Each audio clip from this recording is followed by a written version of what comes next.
Welcome to a special Thanksgiving edition of Best Evidence. My name is John Titus, and I am here on top of Mount Trashmore in Raleigh, North Carolina. That's actually not its real name. I think it's Green Hills County Park. Anyway, it's a pretty high hill. You can pretty much see the whole city. I like coming here. It's about 30 degrees, which is really cold for Raleigh this time of year.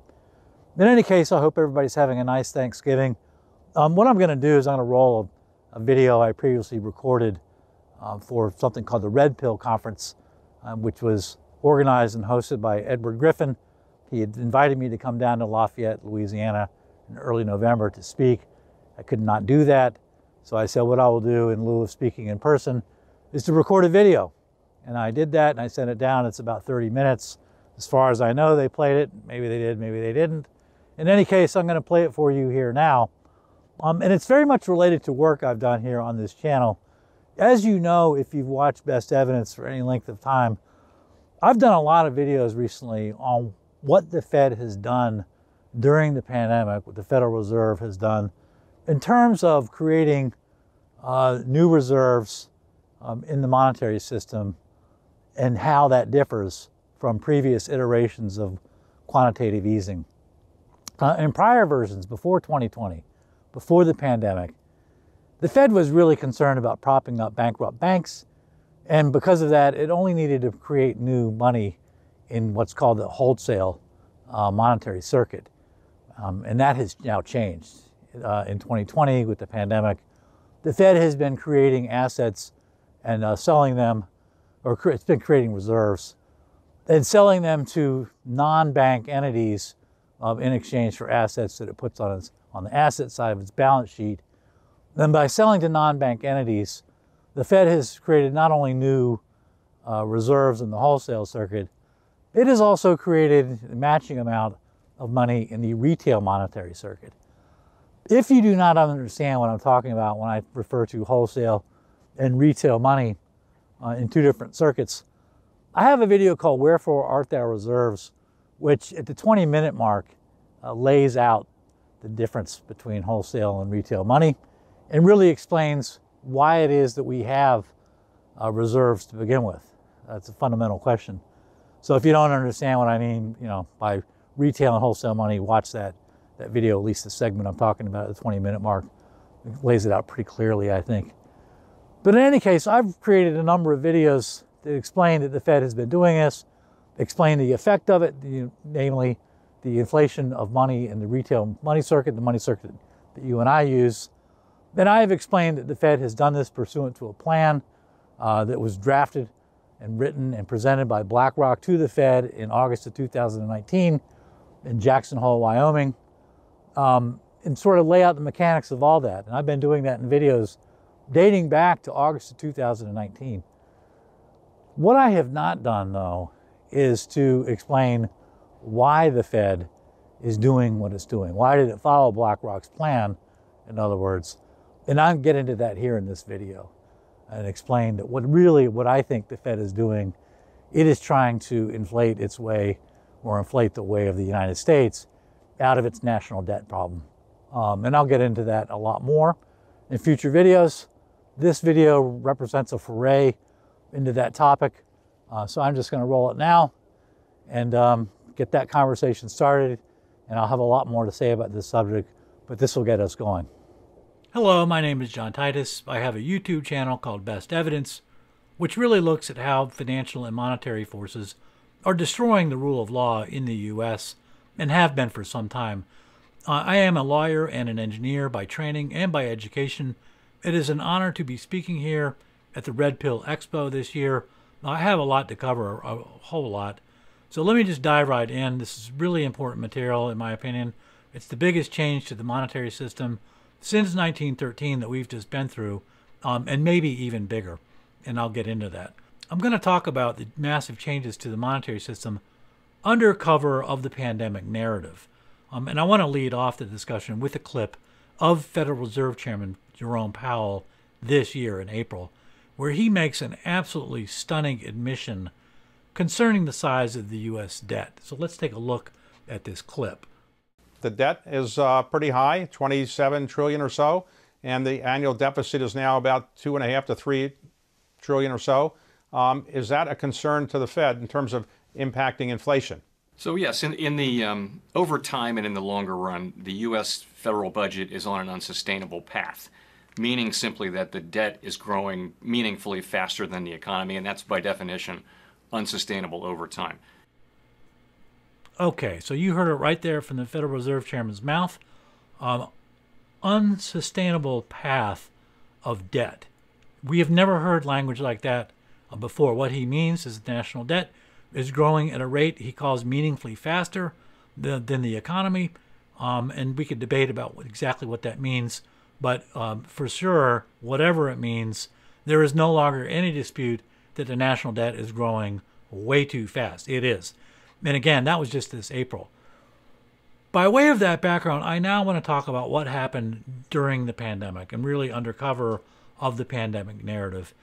You probably already know, given your attendance at the Red Pill Expo, that the Fed blew up its balance sheet under cover, particularly in the early days of the pandemic. And that in January through March of 2020, the balance sheet was just sitting at $4.2 trillion, and the pandemic hit, and the Fed used the pandemic as an excuse to blow up its balance sheet, and it did that with a vengeance, and it blew the balance sheet from $4.2 trillion to $7.2 trillion by early June. And today the balance sheet is sitting at $8.6 trillion, and it's going to keep going. The increase in the balance sheet in the size really isn't new. Yeah, the amount is new. It is achieving new highs all the time. But the exploding balance sheet is really a trick we've seen before. We saw it during the global financial crisis in September through November of 2008, when the Fed added between $1 and $2 trillion to its balance sheet, basically from zero at that time, in very short order. That part of what happened during the pandemic isn't new. What is new is how the Fed did that, and what the Fed did during the pandemic. Because you see, when the Fed added, say, $3 or $4 trillion to its balance sheet, that wasn't really all it did. It was the way it added that money to its balance sheet that was novel. And what the Fed did was it added reserves to its balance sheet, $3 or $4 trillion right out of the gate, in a way that forced the parallel creation of new bank money to the tune of $3 or $4 trillion. So it was a twin creation of money by the Fed. The Fed ginned up $3 or $4 trillion out of thin air, added that to its balance sheet, and at the same time, the retail money supply also blew up by $3 or $4 trillion at the same time. And that had never happened before. And if you want to see a video on that, I have one called on my YouTube channel. It is called Quantitative Easing, the Greatest Sham Ever, which walks through the mechanics of how the Fed was able to do that in 2020, where it had never done that before. But for our purposes, it's really the event, the novelty of this event, of forcing the creation of retail money that's new. And that's what we really want to talk about. And so what we want to do in thinking about this is to realize that up until the time of the pandemic, the Fed had never really directly ever intervened in the retail monetary circuit in that way. It had added reserves, yeah, and it did that during the global financial crisis, but that didn't have any effect in the retail circuit, and we're going to see that. And that's really, again, what makes what the Fed's actions were during the pandemic so novel. But to understand the significance of all this, you really need to understand the difference between the retail money supply and the wholesale money supply. They are way different. They are not the same. And so to get what I'm talking about, I want to look at the difference between the two different monetary circuits. The powers that be, by the way, are all too happy for you to live your entire life never knowing that there are two different circuits. So let's change that right now by looking at the two different monetary circuits, what I'll call the split circuit monetary system. So let's do that. What do I mean by split circuit monetary system? Well, I mean a circuit. I'm talking about electronic money. Thus, I am not talking about physical money. I am not talking about cash. That is not part of this discussion. We're talking solely about electronic money. And so there really are, it is a split, literally a split circuit. We have a retail circuit, and there is also a wholesale circuit. And I'm right out of the gate going to tell you that the retail circuit is private. I'm going to get into that and explain why it's called the private circuit. And the wholesale circuit is really public. I'll explain that. For now, though, I want to pick team colors. I want the red circuit, that's our circuit. The private retail circuit, that's the money we use. Here, well, good choice. It's the Red Pill Expo, so we're going to go with red. And then we have the blue circuit. That's the wholesale circuit. That's the Federal Reserve circuit. And so let's talk about the difference between the two. Let's start with the private circuit. It's called the private circuit because the issuer of money in the retail circuit is commercial banks. The private circuit, by the way, is called the private circuit because the banks that issue the money are privately owned. They may be publicly traded, but they're privately owned banks. Commercial banks create money out of thin air when they make loans. Well, now, I want to say something right here.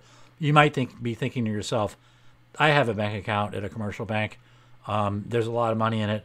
I didn't borrow the money. I'm sure that's true. However, every single penny in that account was ultimately sourced in electronic money. It was sourced from a loan.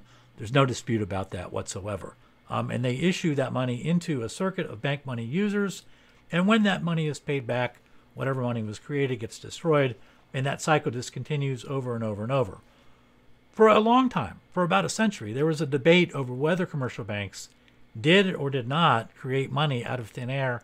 That debate was resolved forever in a very stunning paper, in my opinion, by Professor Richard Werner called Can Banks Individually Create Money Out of Nothing, in which he proves forensically, in sort of a QED sense, it's a no-doubter, it's a mathematical proof, that yes, banks create money out of thin air, what he calls fairy dust, when they lend. I was so impressed by this paper, I made a video for my YouTube channel called Mommy, Where Does Money Come From? Look at the caption and it'll direct you to the video. But in any case, commercial banks create money out of thin air when they lend. Who uses the money? Broadly speaking, it is non-bank entities. So it is mom and pop businesses, manufacturing companies and whatnot. It is regular businesses. It's basically any business that is not a commercial bank. Other users of the red money, the retail circuit, are people just like you and me, and that really completes the retail bank money circuit. There are 4,336 commercial banks as of the latest of FDIC Statistics at a Glance report, and all of those banks are creating money out of thin air. And that is really the essence of the private circuit. Now, let's talk about the public circuit. It is called the public circuit because in the public circuit, the issuer of money is the Federal Reserve, which, according to official story, is a public entity. It was created in 1913. It was created by Congress pursuant to Article 1 of the Constitution. Hence, it is considered a public institution. There is some debate about that that does not concern us here. For our purposes, we can accept the official version of the story and just refer to it as a public entity, even though it really is not. That's neither here nor there. It's public for our purposes and for purposes of nomenclature in this presentation. Who uses the public money circuit? The answer to that is there's really three classes of users. There are other central banks, like the European Central Bank, the Bank of Japan. A second class of users is the U.S. government, including, most importantly, the U.S. Treasury. And finally, the largest user of the public money circuit, the wholesale money circuit, is commercial banks. Commercial banks are users of money in the wholesale circuit. They are issuers and suppliers of money in the retail circuit. They are the linchpin, commercial banks are, of the monetary system. There are 12 Federal Reserve banks. They are regional. Bank of New York, Bank of San Francisco, Chicago, Richmond, Minneapolis, so on and so forth. All creating reserves out of thin air. And that is really the public circuit. And that's together works in conjunction with the private circuit. Both circuits, well, let's talk about the nomenclature for money. In the retail circuit, we refer to money as bank money. In the public circuit, we refer to the money in the public circuit as reserves. They are both denominated in U.S. dollars. It is dollar for dollar the same, but it is really a different polarity of money. If you want to understand why the two circuits exist, I have a video called Wherefore Art Thou Reserves? Go to about the 20-minute mark and I walk through an explanation of why we need two different circuits in a debt-based monetary system, you have to have two circuits, and that's just that. I walked through it there. Again, doesn't concern us here. What does concern us here is that in the retail circuit, we use deposits. And those deposits from the 4,336 banks are tabulated in an H.8 report published every week by the Fed. So if you want to know the total amount of deposits, look at the weekly H.8 report from the Fed and you will see it. We're going to look at that in graphical form in a minute. Likewise, in the public circuit, in the wholesale circuit, there are deposits there. Those exist at the 12 regional Federal Reserve banks, the regional banks. The sum of deposits there is tabulated in the H.4.1 report, also published weekly, and also we are going to be looking at the graphs there. But that is really the public and the private circuit, and that's what you need to know about that. Now that we know the difference between the two monetary circuits with two different sets of deposits, let's go to the graphs of the money on deposit in those two different circuits. And again, we're going to use our circuit, the retail circuit is going to be red. That's what we use. And the public circuit, the wholesale circuit, I'm going to go show the money in blue. But anyway, let's take a look at graphs of money in the different circuits. Okay. This site that I am on, this website, it is, as you can see in the upper left, FRED. That is from the St. Louis Federal Reserve. The FRED website includes just a barrage, an incredible amount of data. I think like 800,000 different series, but I am in the live website. This little box you see following around my cursor, I'm going to circle it here, that is called the tooltip, so you can stop it at any time and see what it says. Very helpful tool. You can see here in the red, let me show you a couple other things. This graph starts in 2003, and it ends here August 21, 2019. And I'll explain why I did that in a minute. The other thing to know is that this gray bar here is the global financial crisis from the beginning of 2008 until the middle of 2009. The takeaway here is that the red retail monetary circuit, which goes from about $4 trillion in the beginning of 2003 to a little bit north of $12,000 in August of 2019, that line, that retail monetary circuit, that's a straight line. That is a linear relationship. The blue line here is reserves, and this is electronic money coming from the Fed. For a long time, reserves, basically up until the global financial crisis, were sitting at between 10 and say $40 billion. And then the Fed, during the crisis, started to play games with its balance sheet for purposes of bailing out the banks. Remember, commercial banks use reserves as money, and the Fed was basically buying assets, rotten assets, from commercial banks, and it was trading good money, reserves, for rotten assets, and that was just basically a bailout. And the Fed started that, as I say, during the middle of the global financial crisis, and it never looked back.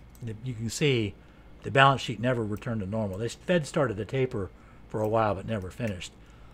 Ultimately, the takeaway from this graph, though, is that the retail monetary circuit is a line that does not flinch no matter what the reserves are doing. The Fed added a whole bunch of reserves. Yes, the retail circuit ticked up for a little bit, 2 to 3 weeks, but then promptly reverted back to the linear trend line. And you could see that very clearly.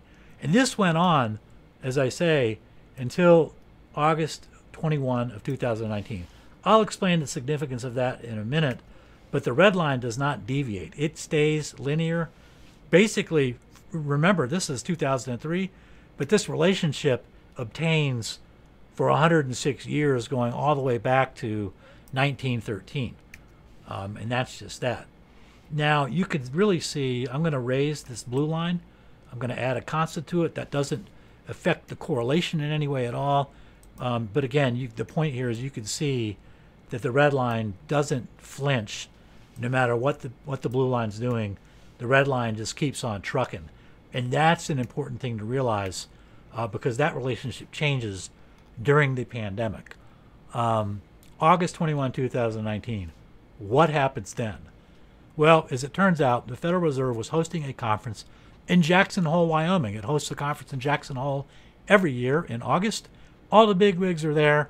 And at this particular conference in 2019, BlackRock was there. I'm sure it's at all the conferences, but this year it gave a very interesting presentation in which it told the Fed what to do when the next crisis hit. Indeed, it was telling all central banks what to do the next time a crisis hits.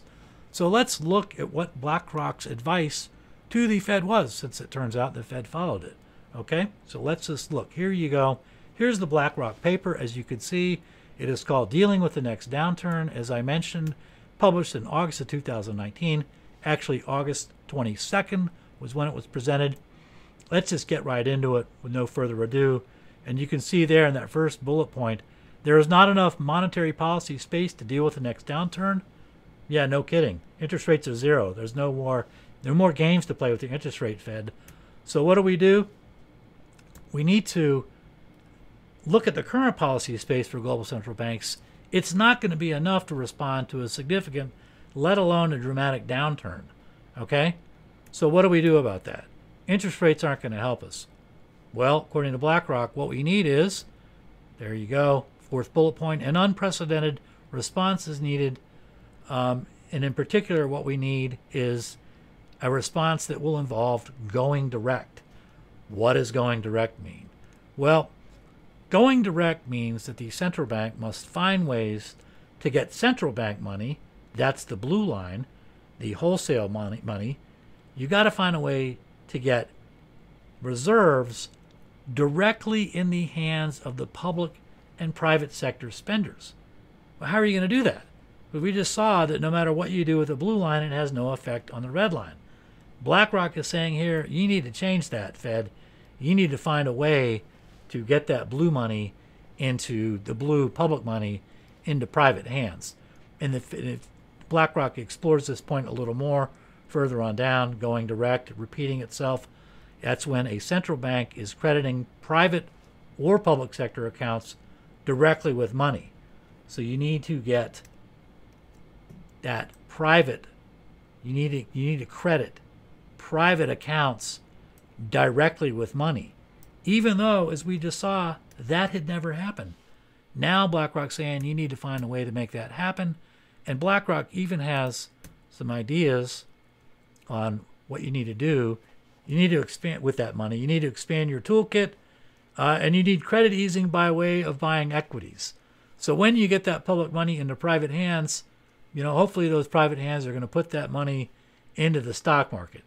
That is BlackRock's plan. And now what we want to do, there's one more point BlackRock says. It calls this money, interestingly enough, helicopter money. How about that? And BlackRock says, you remember back in the global financial crisis, that little blip on the line where it ticks up just a little bit and then it reverts back to the linear trend line? No good. When you increase this, when you goose the retail money supply, when you get the blue line onto the red line, this boost in the stock of money has to be permanent. We need permanent retail money, not some little blip like back in the day. That's no good. It's got to be permanent, says BlackRock. So now you've just seen BlackRock's advice to the Fed. Use your power to create reserves, to create private accounts, credit private accounts directly with money. And you already know, because you just saw the graph earlier, that had never happened. No matter how much money in blue reserves the Fed was adding, the red line, the retail money, never even flinched for 106 years. Okay? Now let's look at the retail and the wholesale money supply after BlackRock's plan, meaning after it presented that paper on August 22nd, 2019. So let's cut over and look at what we got now. The graph, this new graph here, this is the onset of the pandemic, this little skinny gray bar. I'm going to scrub the cursor to right when BlackRock gave its plan. That was August. There we go, to the nearest day. These things are reported on Wednesday, August 21.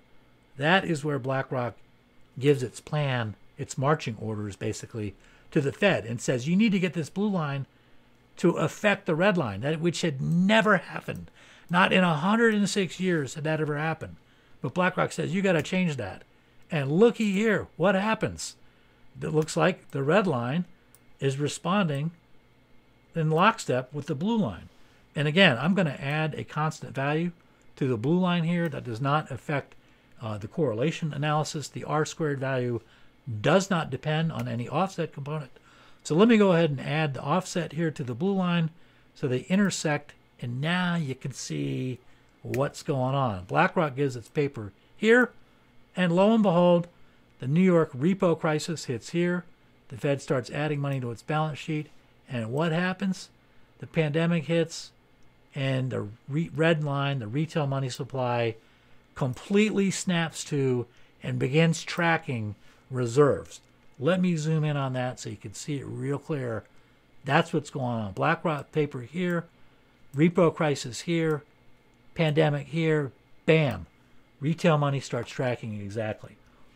Now, you might say, hey, what's going on here? I noticed that the reserves are flagging off here toward the end. Very good observation. What is going on here is, remember, this is all kind of coming from debt.